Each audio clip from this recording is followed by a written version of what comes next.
¿Qué tal? Buen día, bienvenidos a este programa desde Mérida que se transmite los domingos en la radio y en las redes sociales.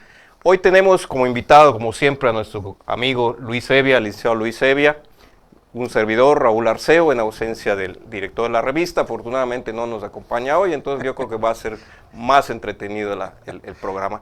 Luis, en estos días, la semana pasada se lanzó la convocatoria por parte de Morena para la candidatura, más que la candidatura, para esta simulación de la candidatura que se llama la Coordinación de Defensa de la Transformación. ¿Qué nos puedes comentar, Luis? Los plazos, ¿cómo ves tú el panorama? ¿Cómo ves a los candidatos? En el entendido de lo que comentamos la semana pasada, que tienen que ser 5 y 4, 5 mujeres, 4 hombres, o al revés, ¿no? En vista de que van a ser 8 estados y la Ciudad de México, la jefatura de la Ciudad de México, los que van a estar en elecciones. Agradecerte, Raúl, como siempre, la oportunidad de conversar y como siempre, o es común, con la discrepancia de opiniones.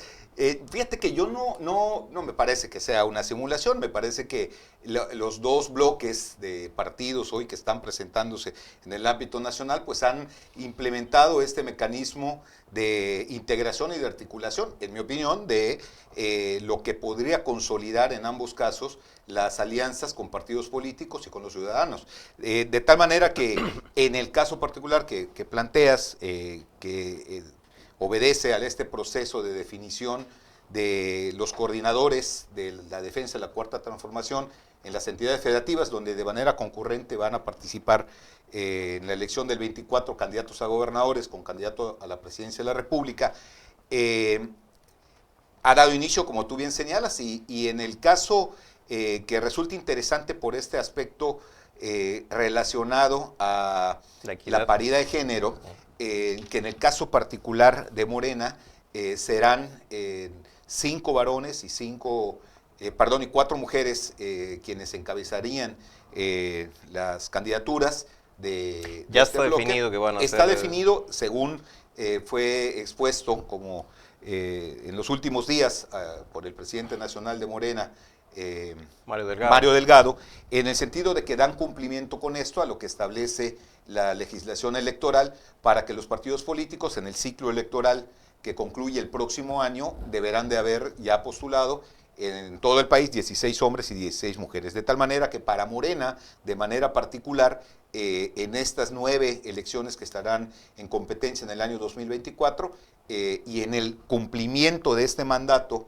legal, ya podrían estar ellos postulando 5 hombres y 4 mujeres. Este es un primer asunto interesante porque, va generando diríamos... Más calentura política. Más calentura, pero me parece que es interesante porque ya los partidos políticos van alineándose a este mandato legal de dar cumplimiento a la paridad sustantiva que se ha promovido en los últimos años.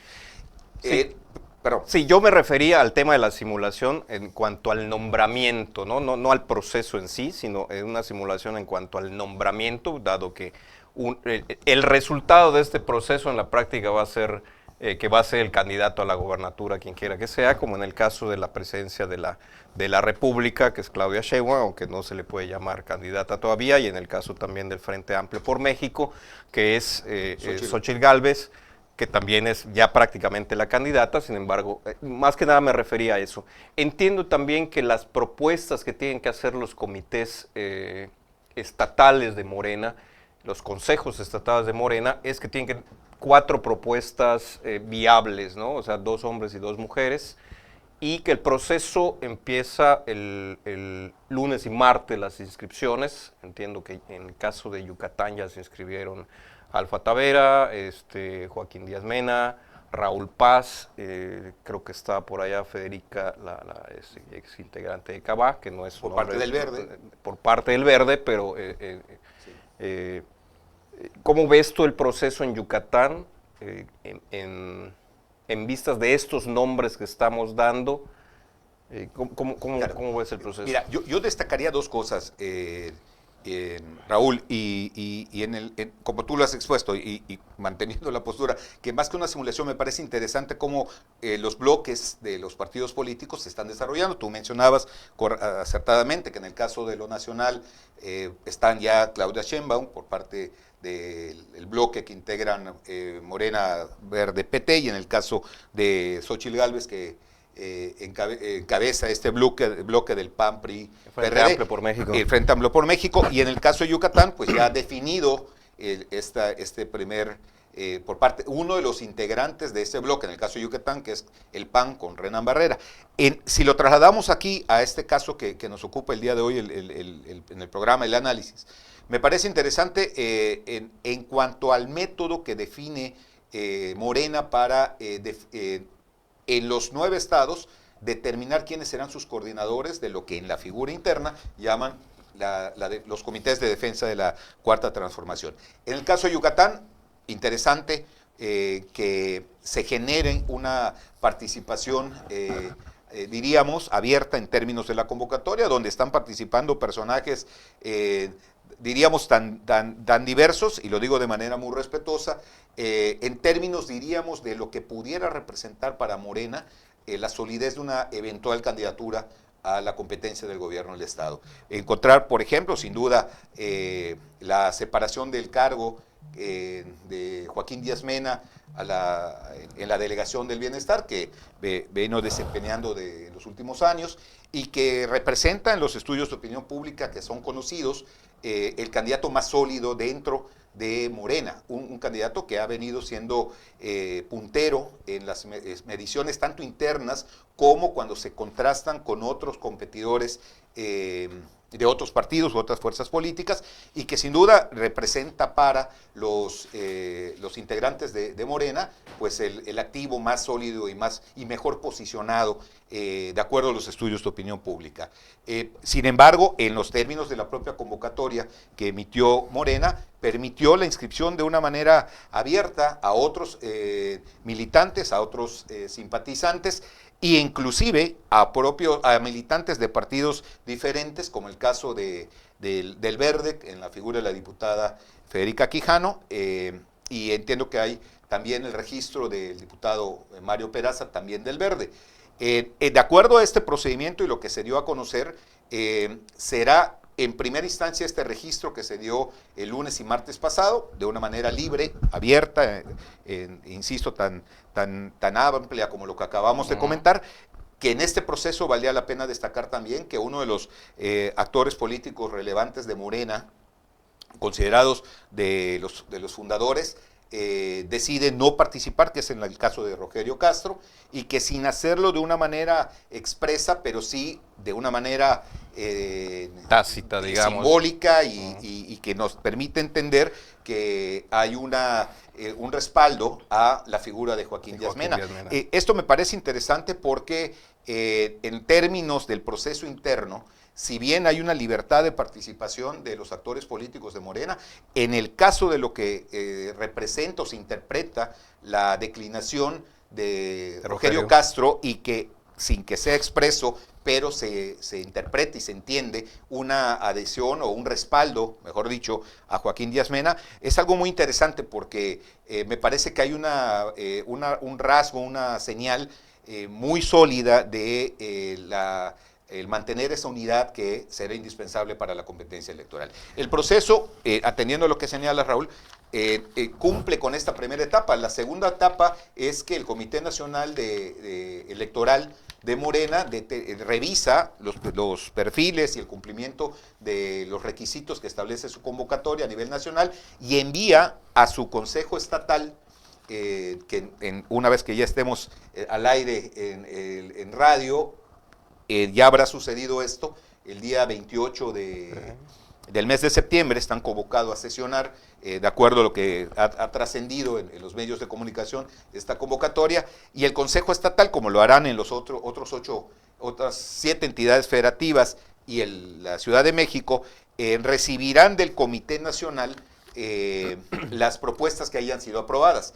En esta sesión, los consejos estatales deberán de pronunciarse por 4 personas de los que sean enviados por la Comisión Nacional. De estas 4 personas, al menos deberán de ser 2 mujeres y 2 hombres.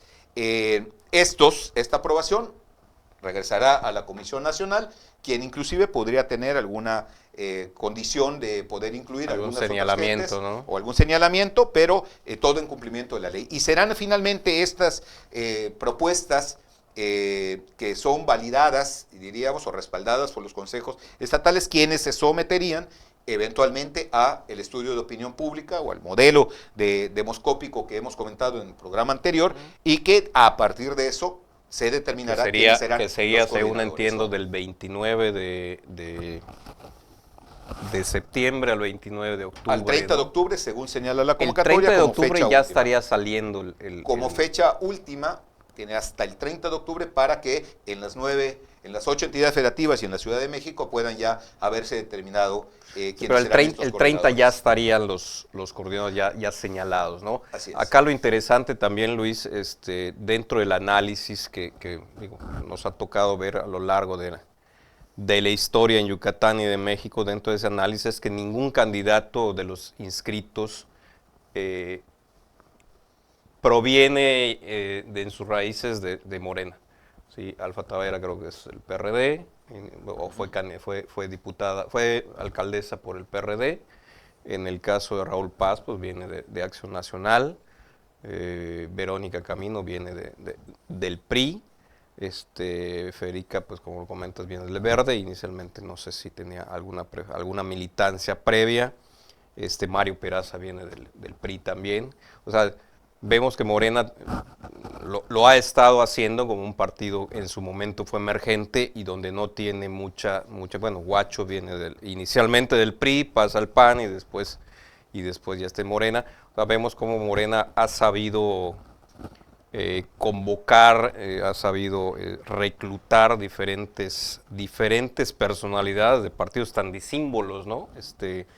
Y que es la nueva realidad que estamos viviendo. En el Frente Amplio también lo estamos viviendo, porque estamos tratando de integrar unas fuerzas muy diferentes, haciendo un frente común contra lo que consideramos del Frente Amplio por México, y lo que consideramos que un mal mayor que puede generar Morena, ¿no? ¿Cómo ves tú comentabas ahorita lo de Rogelio Castro, ¿no? Que él se baja de sus pretensiones y termina de manera, como dices, simbólica, apoyando a Joaquín Díaz Mena.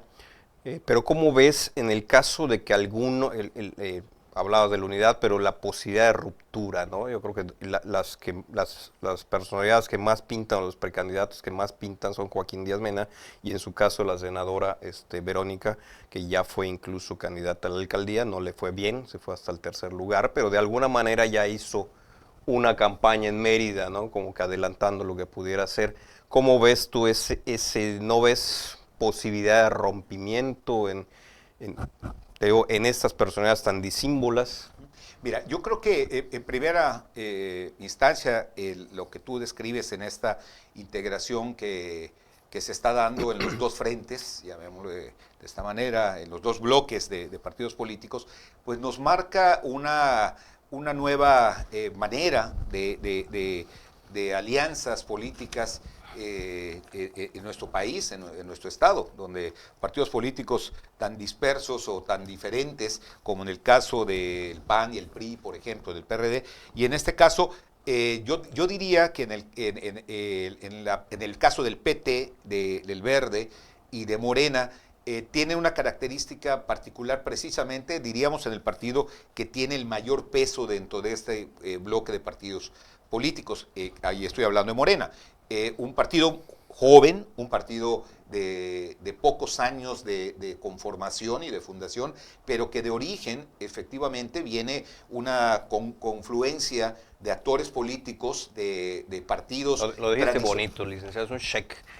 Pues es un cheque, pero es un cheque que me parece que tiene origen, que fundamenta su origen en expresiones de la izquierda, en expresiones de grupos progresistas, que permiten de manera, diríamos, en la revisión de la conformación de fuerzas políticas de los últimos años, pues nos podríamos remitir inclusive hasta el año 88, cuando en decisión que el PRI se da y en la definición de la candidatura, por un lado, que fue finalmente Carlos Salinas de Gortari, y por otro, que se impulsaba al ingeniero Cárdenas, y que ante la falta de respuesta a esta demanda de ese bloque del progresismo nacionalista priista, surge primero la corriente democrática dentro del PRI, y que da paso al Frente Democrático, que compite en el 88 y que da hoy una vuelta a encontrar actores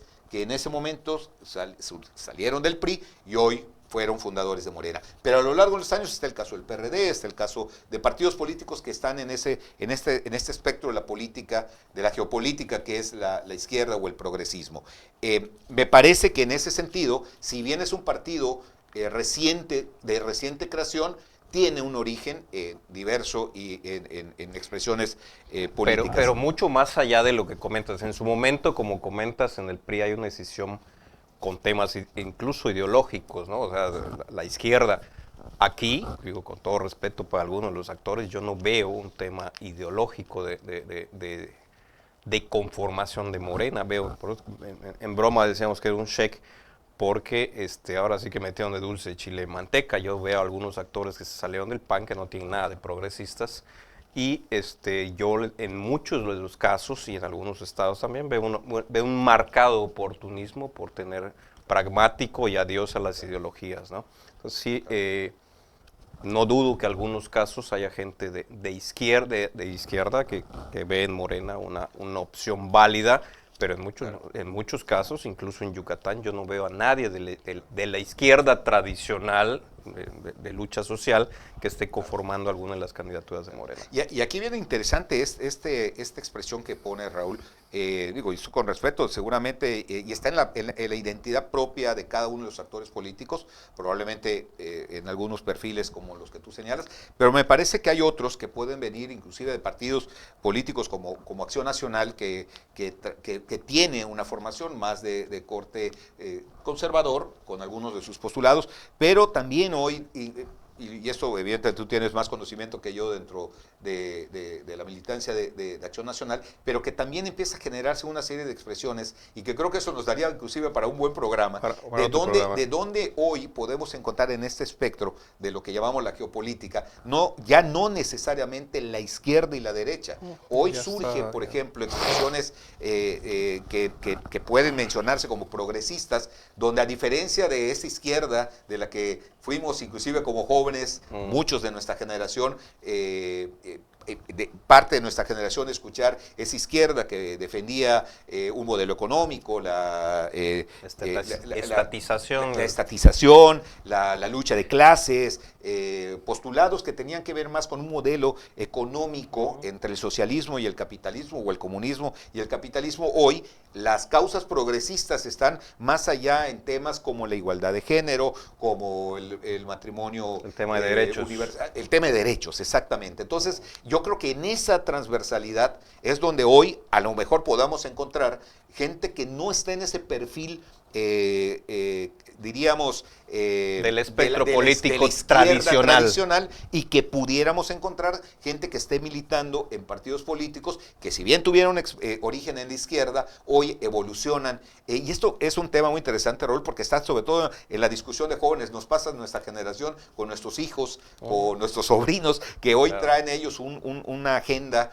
más en lo progresista que en la izquierda o en el conservadurismo. Pero bueno, seguramente esto nos daría para otro tema de programa interesante. El tema del espectro político es muy interesante porque se ha difuminado, ¿no? Pero como bien comentas, eso va a ser para un siguiente programa.